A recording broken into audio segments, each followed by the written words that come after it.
todos, estamos aqui para mais um Money Talks. Dessa vez conversamos com o Alexandre Velila, CEO da Escola de Línguas CEULEP, e ele vai nos falar como é que ele está lidando com a pandemia, como a empresa está lidando com esse momento de transformação. Olá, Alexandre, tudo bem? Como vai? Bem-vindo. Olá, André, tudo jóia? Muito obrigado pelo convite de estar aqui no portal Money Report, no Money Talks, para a gente conversar desse assunto tão importante que é a educação. Meu caro,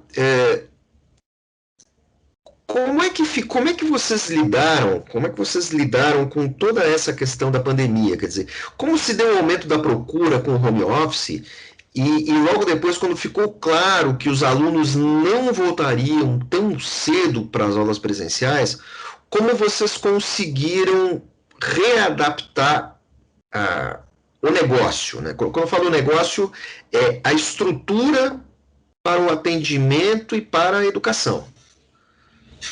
A economia brasileira ela acabou sofrendo bastante com a pandemia, né? E quando você pensa na educação, a educação no Brasil ela é muito analógica, isso historicamente, André. E o CEULEP, que é uma instituição que tem 53 anos de tradição, a gente percebendo as mudanças no comportamento dos consumidores, isso lá em 2014, 2015, adicionado ao fato que o mundo digital já estava chegando e chegando forte, de uma decisão muito importante dentro do nosso negócio, e aí é o que eu chamo da visão do CEULEP para os próximos 50 anos, porque em 2017 a gente completou o nosso cinquentenário, a gente idealizou colocar o aluno como protagonista do processo de aprendizado e aí trazer plataformas digitais que o suportassem nessa trilha de aprendizagem. Então, quando chegou a pandemia, eu já vinha há 3, 4 anos trabalhando muito forte dentro do CEULEP a transformação digital. Então, o que a gente acabou fazendo? Óbvio, como todos fizeram, tivemos que fechar as nossas unidades, isso lá em março de 2020. Ao longo desses mais de um ano, infelizmente, a gente, em algumas oportunidades, foi permitido abrir as unidades. Por outro lado, a gente teve que fechar. Hoje as nossas unidades estão fechadas, inclusive. E a gente migrou do presencial para o virtual, onde as nossas aulas são dadas no ambiente virtual. No nosso caso, a gente utiliza a plataforma Zoom. E tem o nosso laboratório. 50% do curso do CEULEP, ele é feito já num ambiente virtual, que é o nosso laboratório, e a gente acabou dando acesso remoto aos nossos alunos. Então, obviamente, eu tive muita facilidade para fazer essa transição, mas, claro, não foi uma transição muito tranquila. Como você perguntou, como é que a gente vê, né, a composição dos alunos e como que a gente se portou nesse processo, a ideia foi, os nossos alunos, em tese, permanecem na mesma composição. O que a gente tem que ofertar para o nosso aluno é uma experiência, visto que todos eles estão fazendo todas as suas atividades, ou o principal das suas atividades em ambientes virtuais, no digital, de uma forma mais lúdica, para que o processo de aprendizado não fosse atrapalhado por esse over de digital, de virtual, que tem na nossa vida nesses últimos 2 anos. Vocês saíram do método mais expositivo, então, né? Para tentar criar uma experiência mais, como você falou, uma experiência mais leve para o sujeito quando ele entra no virtual. Isso me leva a um outro questionamento, quer dizer, como é que os alunos de uma faixa etária mais elevada, mais alta, vamos falar a verdade, gente como nós, um pouco mais jovem, um pouco mais... Como esse pessoal se adaptou a esse processo? Olha, a gente percebe que foi uma adaptação até que rápida, tá, André? Por quê? Porque a gente vê que esse ambiente digital ele já está em nossas vidas já há algum tempo. Infelizmente, como eu pontuei, na área de educação, não. Mas no resto, a gente tem muitos aplicativos baixados, a gente está conectado via computador, via tablets e até os nossos smartphones de uma forma mais preponderante. O que aconteceu na minha avaliação foi uma migração 100%. Né? Então, em alguns momentos, a gente foi obrigado a fazer todo o nosso consumo, tanto de produtos quanto serviços, em plataformas digitais. Então, a adaptabilidade, para mim, ela não, por parte dos alunos, não foi tão um problema, porque as pessoas já vinham nessa toada na sua vida. A gente teve um desafio com relação ao corpo docente, não muito no seu LEP, como eu pontuei, a gente já vem num processo de transformação digital muito grande desde 2017. Por outro lado, quando a gente olha a educação como um todo, ela é analógica. Então, todos os entes que trabalham nesse ecossistema de educação, nessa indústria da educação, a gente percebe que teve bastante dificuldade com relação a essa adaptabilidade do analógico para o digital. Qual que foi a grande sacada do seu LEP? É trazer ferramentas tecnológicas poderosas para dentro da nossa metodologia pedagógica. Então, vários dos nossos exercícios, dos nossos materiais didáticos, dos nossos livros, da nossa parte expositiva, mesmo que no ambiente digital, a gente trabalha com realidade aumentada, com realidade virtual, que a gente traz um mundo interativo, de certa forma até gamificado, digital, e que você consegue ter bastante aluno-professor e os alunos entre eles. Duas coisas. Vocês tiveram que treinar muitos professores para se adaptar a essa metodologia? Porque não é só fazer a transposição, você tem um gasto em tecnologia, em design e tudo mais, mas muitas vezes você pode ter professores brilhantes, até pelo seu carisma e tudo mais, a educação passa por isso, né? Pelo professor, usando uma palavra da moda, o professor inspirador e tudo mais, e o sujeito ele pode usar todos os aplicativos do mundo, mas pode ser péssimo dando uma aula digital. Como é que vocês tiveram que ter uma preparação? Quer dizer, já existe por aí, não é só o seu LEP, uma parte da pedagogia que está se preparando para o digital e vocês se valeram disso? Como é que foi esse caminho? Aqui no seu LEP, André, tem um caso sui generis, porque em 2017, também isso por uma coincidência, em maio, a gente adquiriu uma rede de escolas de programação, uma rede de escolas premium, a MedCode, que o seu LEP adquiriu 100%. Então, a partir daquele momento, maio de 2017, a gente trouxe para dentro da nossa gama de produtos e serviços aqui do seu LEP, que era destinado apenas a ensino de língua de idiomas e de espanhol. O coding, a programação.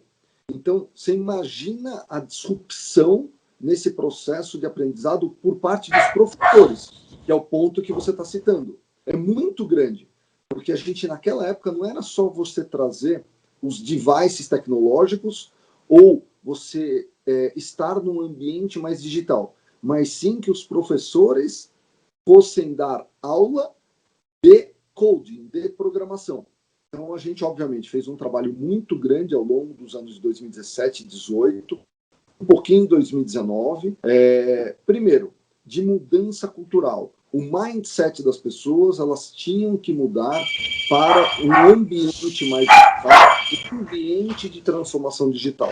E aí, obviamente, na sequência, você consegue implementar processos como esse, dos professores darem aula de coding, de você ir para ambientes virtuais, você usar tablets, computadores, smartphones com mais fluência, mas o principal é quando você conscientiza que essas ferramentas são poderosas no processo de aprendizagem do aluno, e aí você tem uma mudança de papéis, né?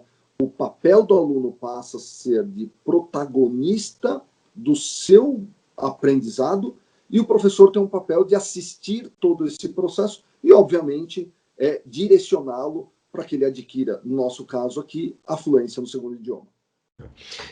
Com essa realidade, essa nova realidade estabelecida, né, não gosto muito do termo novo normal nem nada, mas assim, você acredita que o perfil do aluno vai mudar, né? Porque assim, por um lado, você tem a necessidade do aprendizado de línguas, independente de ser digital, analógico, por pombo correio, o que for, mas você também tem uma quantidade significativa de alunos que já chega na escola com uma base de língua, seja por intercâmbio, seja por ter aprendido na escola que ele estuda.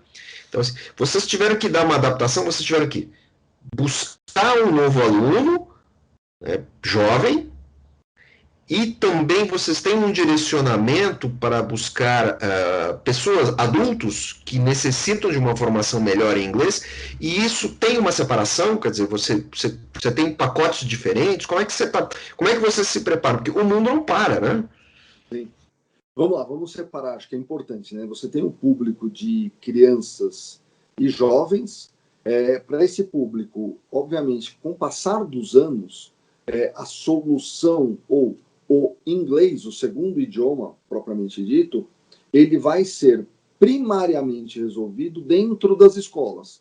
Então, isso, quando a gente vê esse cenário, a gente percebe que eu preciso ofertar produtos e serviços bilíngues, né, para aquisição da fluência do segundo idioma, mas para as escolas regulares, a gente entrando com inglês na grade intracurricular. Foi o que a gente fez em 2018. Em 2018, a gente lançou o sistema de ensino bilíngue do seu LEP. Isso para soluções para as escolas, né? Quando a gente fala do público adulto, só voltando para as crianças, sempre no ambiente muito lúdico, em que a criança e o jovem ele fique auto-incentivado a participar do processo de aprendizagem. Porque para a aquisição do segundo idioma é muito importante a frequência e a exposição à língua. E quanto mais a criança ou jovem, isso vale para o adulto também, tá, André? Ele se expõe ao idioma, que ele se jogue para o aprendizado, que ele procure fazer comunicação nesse segundo idioma, muito mais ele vai aprender. Para o adulto, a gente vê sempre que tem uma pressão bastante grande para a aquisição do segundo idioma. No nosso caso aqui, a gente está muito penetrado no mercado corporativo. Isso tem a ver com a carreira das pessoas. Então, obviamente, que você ser fluente no segundo idioma te abre muitas portas nas empresas e te abre muitas portas nas empresas também para que você tenha uma exposição, inclusive, internacional. Tem muito brasileiro indo para fora, né? O brasileiro tem muitos talentos, né? E o idioma não pode ser uma barreira para que ele tenha essas oportunidades. E também, nesse mundo globalizado, quanto mais você tiver esse segundo idioma tão importante, que é o inglês, muito mais frentes, muito mais oportunidades, muito mais aprendizado e acesso a conhecimento você terá. Eu sempre brinco e sempre dou um exemplo. Se você digitar no Google, ferramenta de busca, uma palavra em português, virão milhares de resultados. Se você digitar a mesma palavra, só que no idioma inglês, vão vir milhões de resultados. Então, sim, né, a segunda língua, o inglês, é muito importante para você desbravar esse mundo moderno e digital. Uma última pergunta. Até um tempo atrás, pouco tempo, a classe C estava em busca do segundo idioma. Agora, com a retração da economia, agora não, nos últimos tempos, né, no última praticamente meia década, nós tivemos essa contração, mas essa demanda persiste. Vocês têm algum projeto de adaptação adaptado para o aluno que não vem com uma formação escolar e de casa, que ele chega mais cru para você? Você tem você prepara, você tem essa alternativa? Porque hoje eu conheço pessoas, já me deparei no meu trabalho, pessoas que são da classe C, que são fluentes, muito fluentes em inglês. E mesmo em outras línguas. Então, vamos lá, André. Eu vou também separar a sua pergunta em dois, tá? Primeiro, 2% da população brasileira tem algum nível de conhecimento avançado no idioma inglês.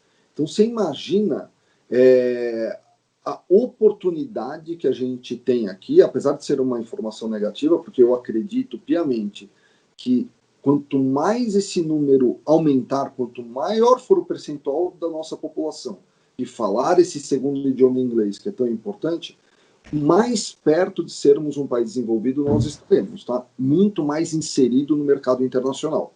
Bom, mas só 2% da população fala. Obviamente, eu tenho... 4 milhões de pessoas.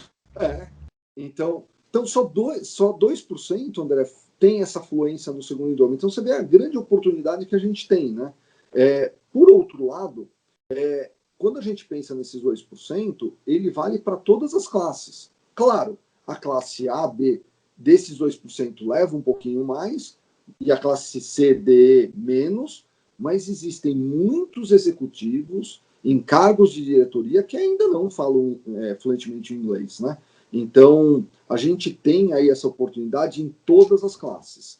Quando um quesito muito importante que a gente nota, e para eficiência do curso, é você nivelar os alunos que estão na mesma sala com o mesmo patamar de conhecimento. Porque se você traz para a sala de aula alunos com conhecimentos díspares em níveis diferentes, um está no nível avançado, outro no intermediário, outro no básico, o processo de aprendizagem não acontece e, na verdade, esse aluno vai sair. Ele vai evadir, porque não está acontecendo na sua plenitude o processo de aprendizado. Então, no seu LEP, a gente nivela para o público adulto, são 12 estágios que a gente chama, né, de 4 básicos, 6 intermediários e 2 avançados. A gente nivela entre esses 12 estágios e procura formar as nossas salas de aula com o mesmo aluno.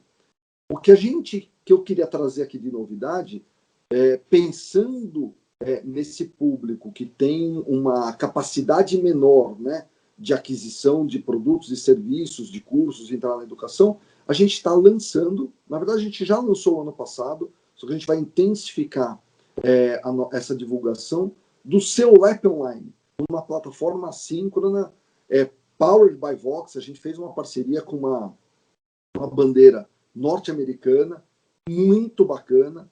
Só para você ter uma ideia, nos exercícios de inglês, obviamente, que tem nessa ferramenta, eles pegam notícias do Financial Times de 2, 3 dias atrás e já personaliza aquele exercício dentro da plataforma. Porque para a gente tem que ser assuntos contemporâneos, para que o aluno se engaje no seu aprendizado, né? Então, a gente acabou de lançar, né, o seu LEP Online, powered by Vox, né, então, a associação com essa empresa, e assíncrono, totalmente digital, e que eu entendo que vai ser uma ferramenta e uma opção muito poderosa e muito relevante para o pessoal que você citou da classe C, D e E. Meu caro, muito obrigado por tudo que você contou. Eu acho que você está muito otimista, muito ativo com todos os planos para a empresa. Parabéns. Money Report acaba de fazer mais um dos seus Money Talks. Conversamos agora com o Alexandre Velila, CEO da SEULEP. Alexandre, até a próxima. André, eu que agradeço demais vocês. Parabéns ao programa e nos vemos numa próxima oportunidade.